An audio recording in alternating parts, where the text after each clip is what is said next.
Hinimok ng liderato ng Senado ang Malacanang na amyendahan ang Tariff and Customs Code. Kasunod ito ng naging anunsyo ni US President Donald Trump na papatawan ng 17% taripa ang mga exports ng Pilipinas. Mayan Corvera, magbabalita.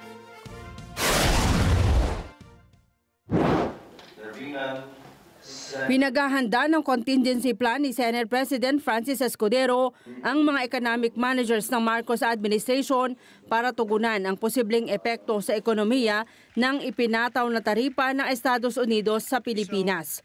Ayon kay Escudero, dapat tignan kung gaano kalaki ang magiging impact ng 17% na taripa dahil sa pangambang magdulot ito ng economic slowdown. Nangangamba si Escudero na ang ipinataw na taripa baka ang pumasan mga kababayan na kasalukuyan ng pumapasa ng patong-patong ng mga buwis. So may epekto ito, tiyak ko, sa ating bansa. In fact, ang Amerika, ang isa sa mga bansang meron tayong trade surplus.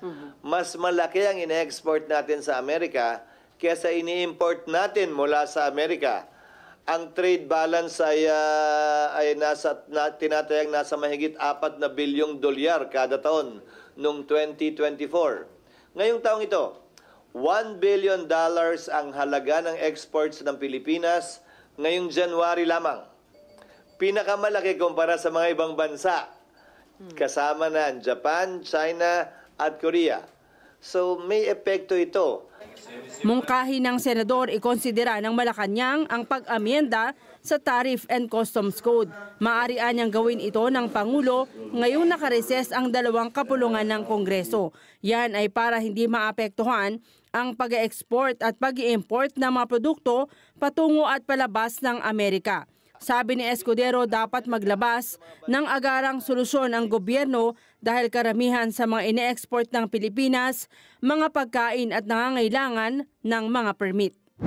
Ang ginawa ng mga ibang bansa, nung pinatawan sila ng Amerika, pinatawan din nila ang Amerika. Gumante. Yun ang masama sa pagkakaroon ng tarif o pagpataw ng tarif. Nakikita na natin yan. Nagagantihan. So tumataas tuloy yung cost of goods worldwide. 67%, that's tariff.